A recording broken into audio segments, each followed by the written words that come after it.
حق میں وعدہ عذاب پورا ہو کر رہے گا تو وہ بول بھی نہ سکیں گے۔ کیا انہوں نے نہیں دیکھا کہ ہم نے رات کو اس لیے بنایا ہے کہ اس میں آرام کریں اور دن کو روشن بنایا ہے کہ اس میں کام کریں؟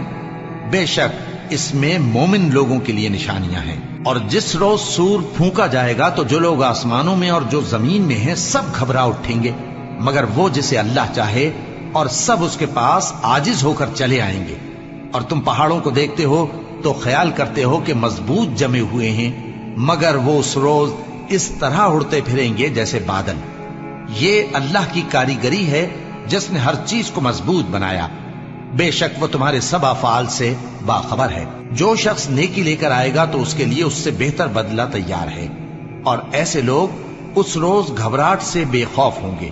اور جو برائی لے کر آئے گا تو ایسے لوگ اوندھے منہ دوزخ میں ڈال دیے جائیں گے۔ تم کو تو انہی اعمال کا بدلہ ملے گا جو تم کرتے رہے ہو۔ کہہ دو مجھ کو یہی ارشاد ہوا ہے کہ اس شہر مکہ کے مالک کی عبادت کروں جس نے اس کو محترم بنایا ہے، اور ہر چیز اسی کی ہے، اور مجھے یہ بھی حکم ہوا ہے کہ میں فرما بردار رہوں، اور یہ بھی کہ قرآن پڑھا کروں۔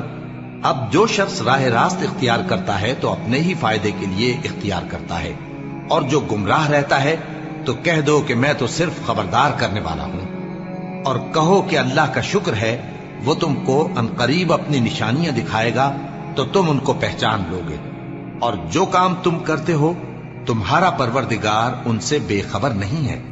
کہہ دو کہ سب تعریف اللہ ہی کے لیے ہے، اور اس کے ان بندوں پر سلام ہے جس کو اس نے منتخب فرمایا۔ بھلا اللہ بہتر ہے یا وہ جن کو یہ اس کا شریک بناتے ہیں؟ بھلا کس نے آسمانوں اور زمین کو پیدا کیا، اور کس نے تمہارے لیے آسمان سے پانی برسایا؟ پھر ہم نے اس سے سرسبز باغ اگائے۔ تمہارا کام تو نہ تھا کہ تم ان کے درختوں کو اگاتے؟ تو کیا اللہ کے ساتھ کوئی اور بھی معبود ہے؟ ہرگز نہیں، بلکہ یہ لوگ رستے سے الگ ہو رہے ہیں۔ بھلا کس نے زمین کو قرارگاہ بنایا اور اس کے بیچ نہریں بنائیں اور اس کے لیے پہاڑ بنائے، اور کس نے دو دریاؤں کے بیچ اوٹ بنائی؟ یہ سب کچھ اللہ نے بنایا، تو کیا اللہ کے ساتھ کوئی اور معبود بھی ہے؟ ہرگز نہیں، بلکہ ان میں اکثر علم نہیں رکھتے۔ بھلا کون بے قرار کی التجا قبول کرتا ہے جب وہ اس سے دعا کرتا ہے، اور کون اس کی تکلیف کو دور کرتا ہے؟ اور کون تم کو زمین میں اگلوں کا جانشین بناتا ہے؟ یہ سب کچھ اللہ کرتا ہے، تو کیا اللہ کے ساتھ کوئی اور معبود بھی ہے؟ ہرگز نہیں، مگر تم بہت کم غور کرتے ہو۔ بھلا کون تم کو جنگل اور دریا کے اندھیروں میں رستہ بتاتا، اور کون ہواؤں کو اپنی رحمت کے آگے خوشخبری بنا کر بھیجتا ہے؟ یہ سب کچھ اللہ کرتا ہے، تو کیا اللہ کے ساتھ کوئی اور معبود بھی ہے؟ ہرگز نہیں۔ یہ لوگ جو شرک کرتے ہیں اللہ کی شان اس سے بلند ہے۔ بھلا کون خلقت کو پہلی بار پیدا کرتا پھر اس کو دوبارہ پیدا کرے گا؟ اور کون تم کو آسمان اور زمین سے رزق دیتا ہے؟ یہ سب کچھ اللہ کرتا ہے، تو کیا اللہ کے ساتھ کوئی اور معبود بھی ہے؟ ہرگز نہیں۔ کہہ دو کہ مشرکو اگر تم سچے ہو تو دلیل پیش کرو۔ کہہ دو کہ جو لوگ آسمانوں اور زمین میں ہیں اللہ کے سوا غیب کی باتیں نہیں جانتے، اور نہ یہ جانتے ہیں کہ کب زندہ کر کے اٹھائے جائیں گے، بلکہ آخرت کے بارے میں ان کا علم ختم ہو چکا ہے، بلکہ یہ اس کی طرف سے شک میں ہے، بلکہ یہ اس سے اندھے ہو رہے ہیں۔ اور جو لوگ کافر ہیں کہتے ہیں کہ جب ہم اور ہمارے باپ دادا مٹی ہو جائیں گے تو کیا ہم پھر قبروں سے نکالے جائیں گے؟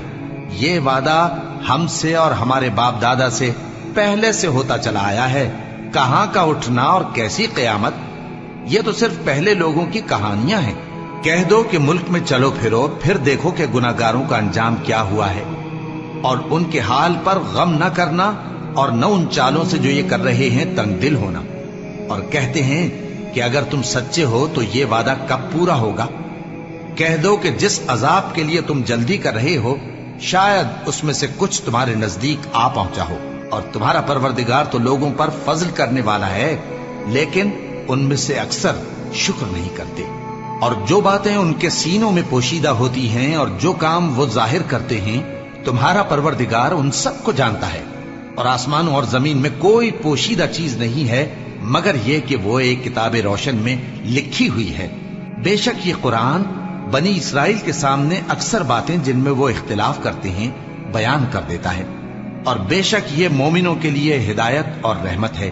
تمہارا پروردگار قیامت کے روز ان میں اپنے حکم سے فیصلہ کر دے گا اور وہ غالب ہے، علم والا ہے۔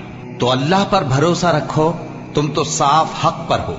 کچھ شک نہیں کہ تم مردوں کو بات نہیں سنا سکتے، اور نہ بہروں کو جبکہ وہ پیٹ پھیر لیں آواز سنا سکتے ہو، اور نہ اندھوں کو گمراہی سے نکال کر رستہ دکھا سکتے ہو۔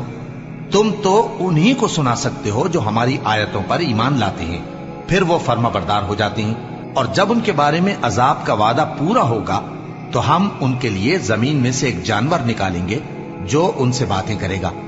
یہ ہم اس لیے کریں گے کہ لوگ ہماری آیتوں پر ایمان نہیں لاتے تھے۔